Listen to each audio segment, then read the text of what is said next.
Hey there, friend. This is Amanda, and today in this Heart to Heart, we're going to talk about creative confidence.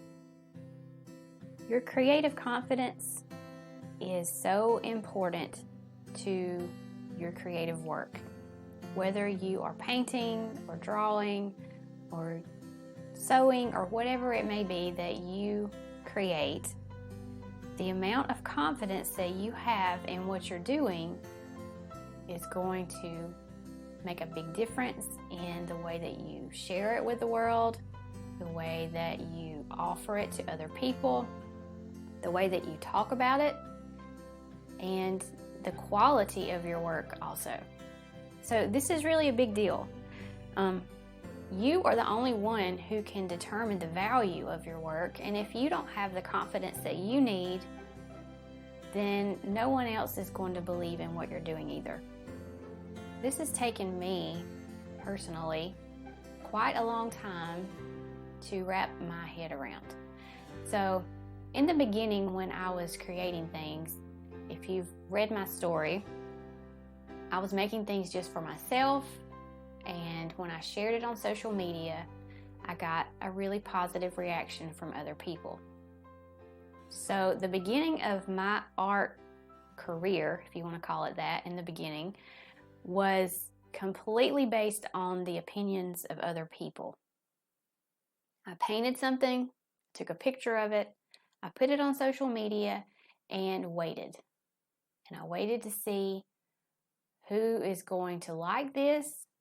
Is anyone going to like this? Is this something that is good in the eyes of other people? So that has been a challenge for me to try to overcome over the years, trying to figure out, okay, there has to be a balance between what I think is good, what I want to make, and what I love, and what other people are going to continue to buy from me. Because in the beginning, I was just painting things to please others. But now, I paint things that I like. And that is what has really helped me to create my own style and my own way of creating different art than what I was making in the very beginning. So the first thing that I would recommend that you do is practice. Practice, and practice some more. When I began, I was really practicing in public is what I was doing. I was painting something, I was showing it to the world, but it was really just a practice because it wasn't something that I had painted over and over again, that I was confident that I knew what I was doing. It was more like, hey, do you think you could paint a butterfly? Yeah, I'll try that. So I tried painting a butterfly and I shared it on social media, and then the person that had suggested it told me whether or not they thought it was a good thing. So practicing is very important, but you don't necessarily need to do it for everyone. You don't need to practice in public.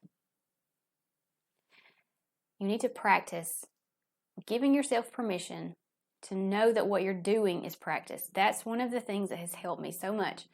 Knowing that I can sit down and paint something on a piece of paper just to see what happens, and not painting something on an expensive canvas that I am hoping will sell, because that kind of pressure takes away your creative confidence.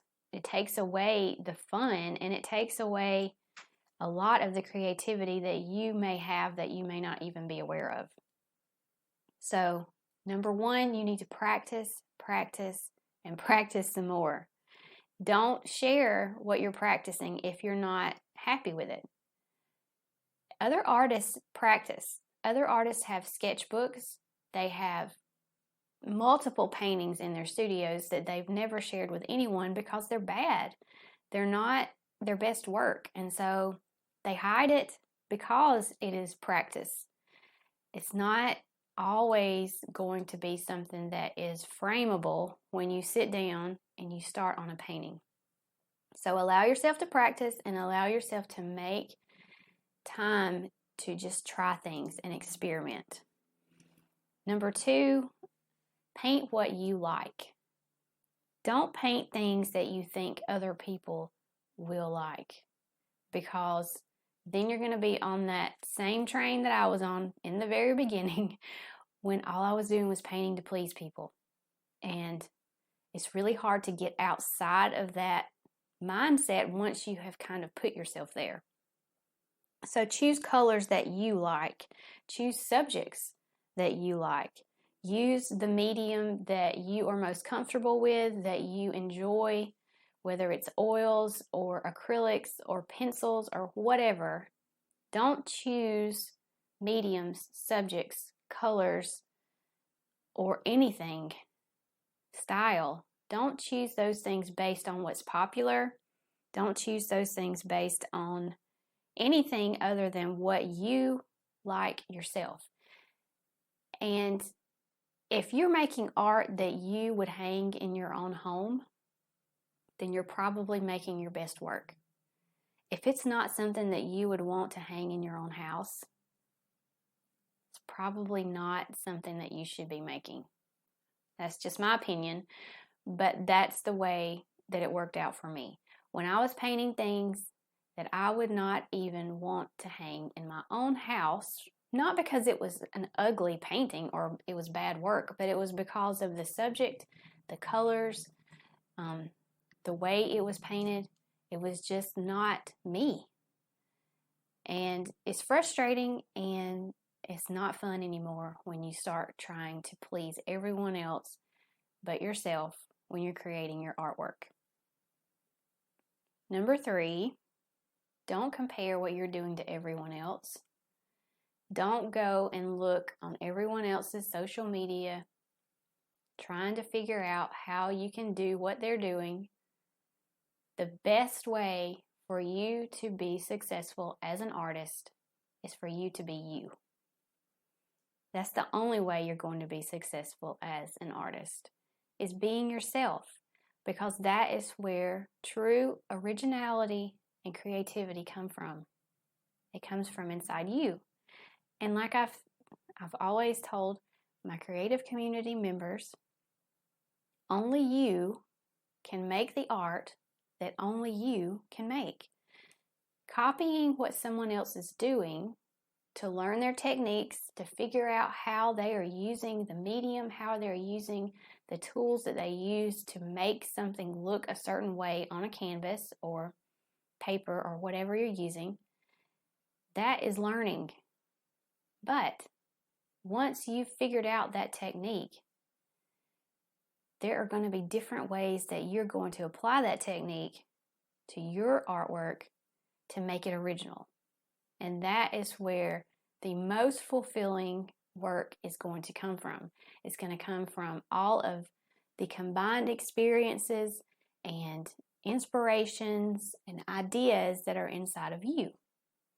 So if you are looking at other people's work and comparing your art to theirs in a negative light, then you're not being fair to yourself, because you may get to a point where you're trying to copy someone else who is successful, and it's making you make work that is not your best work, because you could possibly make something even better than what that artist is making in a different way. And you're holding yourself back by trying to do exactly what they're doing. I hope that makes sense. So you can look at and support and be a part of artist communities. Of course, that's a great thing. But when looking at what everyone else is doing becomes a problem for you, then you need to cut back. And if you're using other people's work as inspiration, just a little side note, I've got a free little mini class over on my website, and it's called Find Your Style. And in that, you can go and sign up and get that free resource if you would like it at artbymandyhilburn.com. But in that lesson, it's a series of lessons. Part of it shows you how to take lots and lots of different ideas from other people, from other places, from experiences that you have had personally, and combine them all to make unique work that is just yours. And I'm telling you, there's nothing more satisfying than having original artwork that you are happy with. So, number 3 was don't compare. Number 4 is be yourself. I can't stress this enough either, because if you are not being real, if you are trying to be something that you're not, if you're trying to do things that just don't feel right, they're just not you, you just can't quite make yourself do these things, then you're going to get to a point where you feel like you're being fake, and it's going to show. So everything from trying to do what someone else is doing as far as copying their work, trying to use the voice of someone else while you're putting your work out into the world, whether it's through the words that you use or the images that you use, those types of things. If you're not being yourself, then you are going to definitely have problems with your artwork, with your work, with your presence. If you're doing this online, if you're doing this in a booth, if you're doing it anywhere in public, and you're trying to be something that you're not, it's going to be really, really hard. And you're not going to be as successful as you would be if you would just be yourself. So this is something that I've struggled with also, because number 1, my Southern accent. I've always been self-conscious about the way I sound when I talk. But that's me. This is who I am, and I should just be myself. I can't sound like someone else when I talk, because then I wouldn't be me. Okay, adding paper to my paintings is another thing that I've struggled with. I love doing that. But in the very beginning, I read so many different things that talked about how different ways of using mixed media art is not looked upon in the art world as being fine art, being good art, being something that is real and great and beautiful. But I found other artists online who were doing this and doing a really good job and being really successful in the art world. And so I just had to put my blinders on, and I have to make what feels good to me. I have to be myself. I can't be someone else. And trying to fake anything is not going to get you anywhere. So hopefully these 4 ideas are going to help you just a little bit to gain some more creative confidence. Practice, practice, practice, practice. Your style and your way of doing things will come to you much more easily if you will just open up and allow yourself to be creative freely, without restriction, without worrying about how much something's going to cost, how much paint I've wasted. I just ruined this canvas. Whatever your negative thoughts are, don't look at it that way. Think about it as practice, like if you were in school and you were doing something for practice before you did the big finale, whatever it might be. So none of that is waste. It's all part of learning. Also, paint what you love. Find ways to create in ways that you love to create, and paint the things that are important to you and the things that you want to make. Don't paint to please other people. Also, don't compare your work to other artists. If that's a problem for you, then stop following other artists online. Put on some blinders and just move straight ahead. Move forward. Keep doing what you're doing and stop looking at everyone else. And then lastly, just be you. Don't try to be someone else. Be confident in who you are, what you have to offer. Choose things as far as the medium you use, the words that you use to describe your artwork, anything that is going to make it more personal is going to help you. It's not going to hold you back. So hopefully this little talk will encourage you and help you to begin building up a little bit more of that creative confidence that you need so that you can move forward, know the value of your own work and your own originality in the things that you have to offer. And don't be afraid to share your beautiful work with the world.